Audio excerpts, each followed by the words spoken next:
for the vlog and share stories. Alam mo ba na meron akong sulatan at tinatawag na daily planner.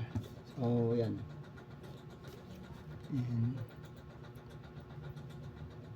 So halimbawa, yung araw na to, yung gagawin ko para bukas. Nilista ko na siya gamit ang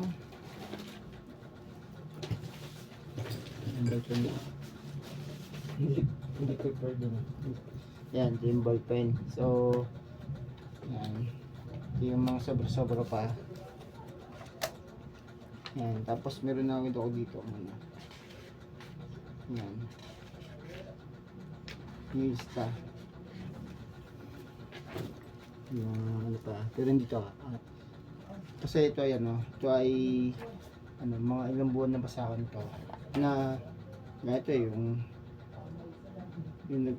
may sinulat na ako dito ang account number. Yan, may number yan. So yan, dito ako nagno-notes yung mga gagawin ko para sa araw ng bukas. Sinusulat ko na siya dahil yan sa notebook na yan.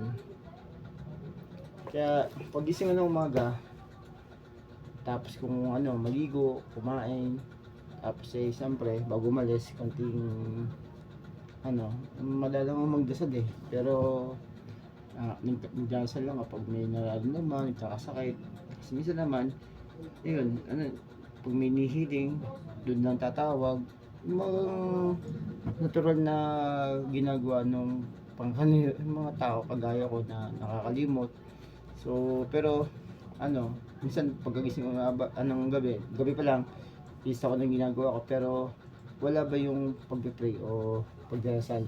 Pero yung mga gagawin ko, talagang yung mga lista ko, may pagkakataon na hindi ko siya nagagawa kasi may mga bagay na nadadaanan ka, tapos napapa-istorya o kaya bilang pwede pagkakitaan. So ganyan. Pero karamihan naman sa mga lista ko nangyayari at nagagawa ko.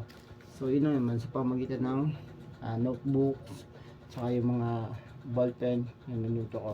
So hindi lang isa yung ballpen ko, marami pa. Yan. So that's it. And then yun, kasama tayo kahit paano na nakapag-vlog pa rin tayo, tsaka kinikwento ko yung aking mga story ng buhay. So that's it.